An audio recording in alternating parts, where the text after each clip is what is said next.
This is produced as part of the ongoing work on the website, thewaythetruthandthelife.net.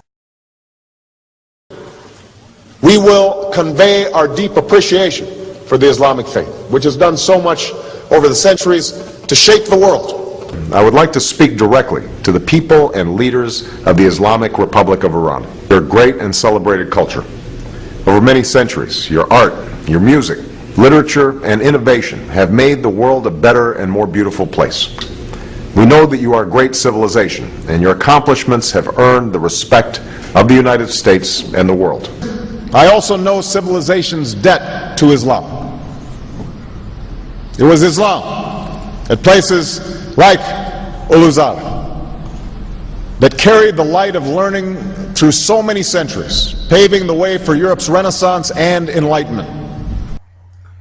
Regarding math and science, I grew up in the country with a lot of hands-on experience, but I had little interest in education. I failed 2 years and quit high school and went to work 2 weeks after I started in high school. So I never actually went to high school.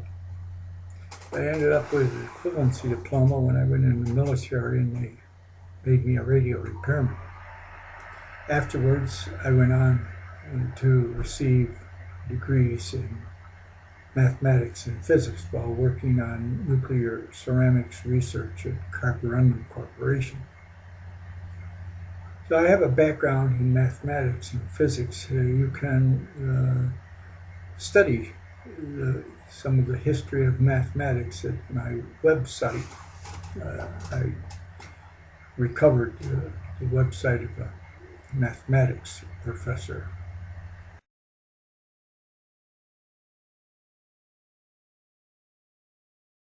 Regarding the Quran and science, one of the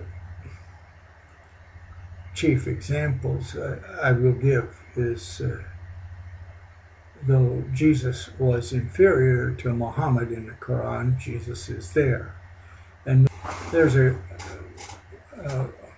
false gospel that somewhere in Mohammed's travels he came across,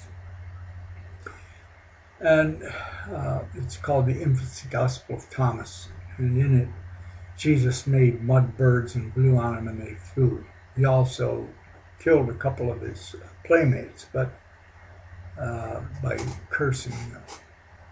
But Mohammed in his travels with the camel caravans must have come across this, because he quotes one of the stories in the Quran. It's in two places. One that's most clear I'll read to you, and that is Sura number 5, verse 110. When Allah will say, "O Isa," that's Jesus, son of Miriam, that's Mary, remember my favor on you and on your mother, when I strengthened you with the Holy Spirit.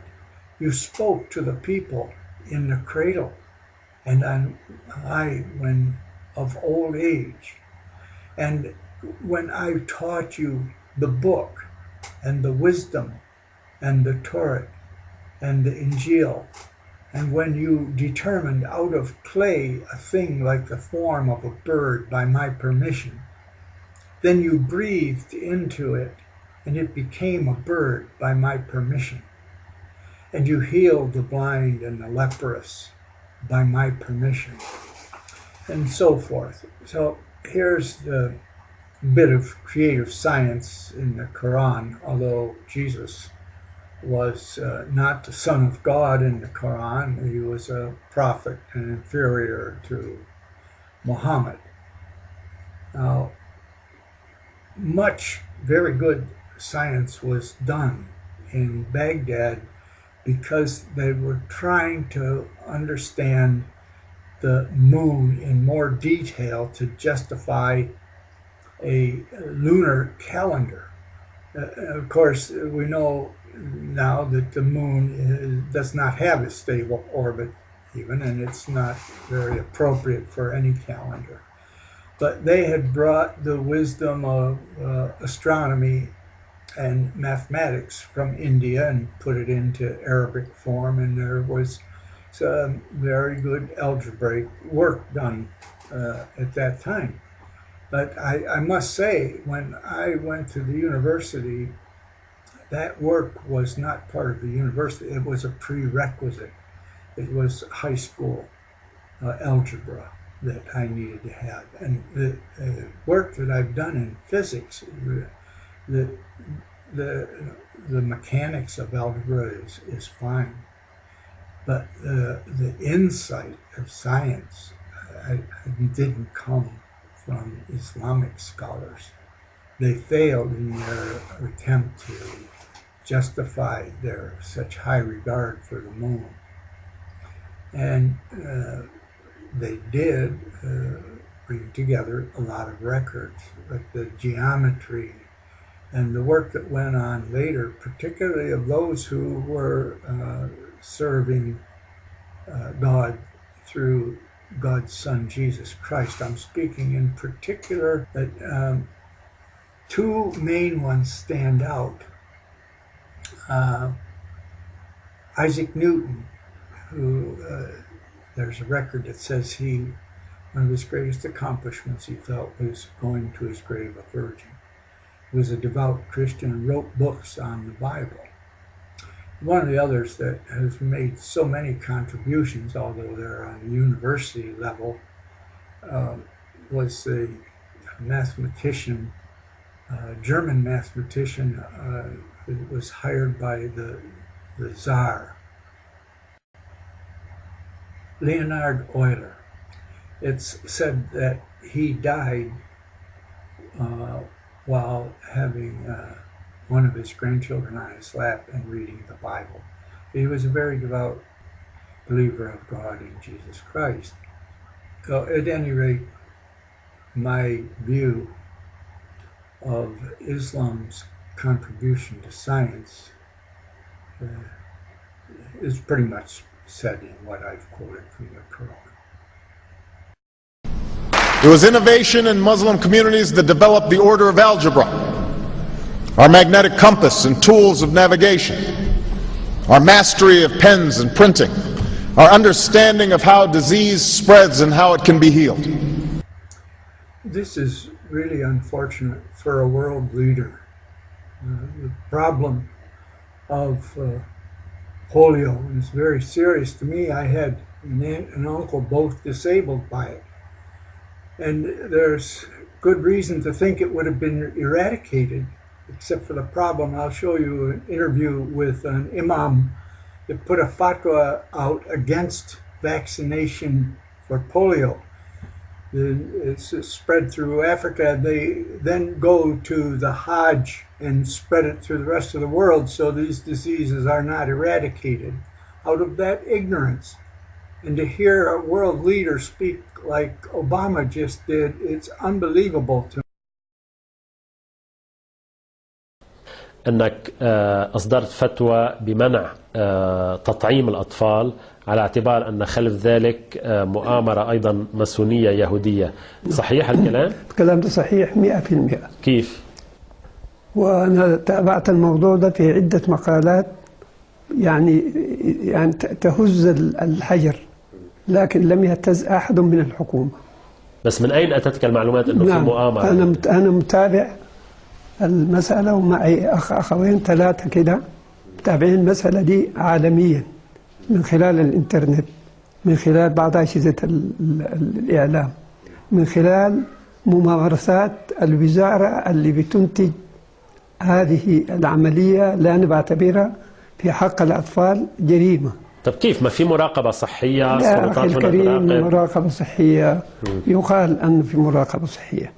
أنا يعني كتبت وتحديت وزارة الصحة في أن تجي نلتقي مع بعض في حوار، أنه هم بيثبتوا أنا أثبت وهم ينفوا، فرفضوا. إلى أن يعني والحمد لله الحملة اللي أنا قمت بها في هذا الجانب آتت ثمارها ونجت آلاف الأطفال من الوقوع في براسن الحركة اليهودية I also know civilization's debt to Islam. Understanding of how disease spreads and how it can be healed. Islamic culture has given us majestic arches and soaring spires, timeless poetry and cherished music, elegant calligraphy, and places of peaceful contemplation. They have fought in our wars, they have served in our government, they have stood for civil rights, they have started businesses, they have taught at our universities, they've excelled in our sports arenas, they've won Nobel Prizes, built our tallest building, and lit the Olympic torch. And when the first Muslim American was recently elected to Congress, he took the oath to defend our Constitution using the same Holy Quran. When Keith Ellison of Minnesota 5th District was sworn in on Jefferson's Quran, and the comment was made that this shows the positive influence of the Quran on Jefferson, which shows the absolute lack of knowledge of history. Jefferson was involved in a war with Muslim terrorists, and that war lasted 32 years in American history. It's the first declared war against America after we had our independence. And it was a war that consumed a huge portion of America's thinking and time. As a matter of fact, when George Washington became president, by 1795, 16% of the federal budget was spent on the war against Islamic terrorists, against Americans. By the time Jefferson became president in 1801, 20% of the federal budget. So this is something in his thinking. Ironically, Thomas Jefferson was one of the first 3 diplomats dispatched from America to go negotiate with Muslim terrorists. And in doing so, there were 5 nations who had come after America. Our problem was we didn't have a military. We had a bunch of great farmers who could grab their squirrel rifles and go shoot British if they needed to, but being able to defend Americans overseas never crossed our minds. And everywhere an American flag was sailing across the ocean, particularly in the Mediterranean, when Islamic nations saw that, they said, Americans, let's go get them. And so those nations had declared war on what they called the Christian nations, about 9 nations. They had France and Spain and Portugal, and they had Scandinavia and Sweden. They had 9 nations, and America was one of them. Well, every other nation had a navy with which to defend itself. America didn't. So all we could do was try to negotiate with these guys. And so Congress in 1784, now we finished the American Revolution in 1783, 1784, Congress sends 3 diplomats. They send Thomas Jefferson and Ben Franklin and John Adams. Go meet with these 5 nations. Let's try to work out an arrangement where they won't attack American ships and American non-military folks overseas. And after 2 years, Adams and Jefferson had developed such a relationship with the Muslim negotiator that they felt comfortable in asking him some very candid questions, and they did. And the answers to those questions, Adams and Jefferson wrote down, sent back to the State Department. They're still public record to this day. Go online and read them. And they simply asked us, guys, we don't understand. We have done nothing to you, and yet you continue to attack. Why the unprovoked attacks? And the Muslim ambassador said, it's because our Quran requires it. We're required to make war on you and to enslave you if we can, and we get to go to paradise if we, and he went through all these reasons. And so for a couple of Americans to go, time out, you mean to tell me that a holy book says that if you kill someone, you go to heaven? It's not what our book says. And so Jefferson, he's always shown this characteristic in his life. He does not necessarily believe what someone else tells him. Jefferson goes and gets a Quran and reads it for himself. And it's very much like Sun Tzu said, that the Chinese general in Principles of War, know your enemy. I mean, these are the guys he's having to deal with and negotiate with. I need to know how they think. So Jefferson acquaints himself with that. And so he gets a Quran. It happened to be a 1746 edition of the Quran that he got. But as he was dealing with that as diplomats, then George Washington becomes president. He's Secretary of State under George Washington, still having to deal with these same guys through 8 years of Washington's presidency. Then he's vice president under Thomas Jefferson, another 4 years of having to deal with these guys. So when he became president in 1801, he said, we're done with negotiations. And he took the brand new American Navy, he loaded up 2 military expeditions, he put the Marines there on the Navy, and sent them for the next 5 years. We had troops on the ground going through those nations saying, we're not negotiating anymore. We're settling it now. So yeah, the Quran did have a definite impact on Jefferson, but not in the way that Keith Ellison would suggest. This is the Orthos Forum, and we approve this message. Islam is not part of the problem in combating violent extremism. It is an important part of promoting peace.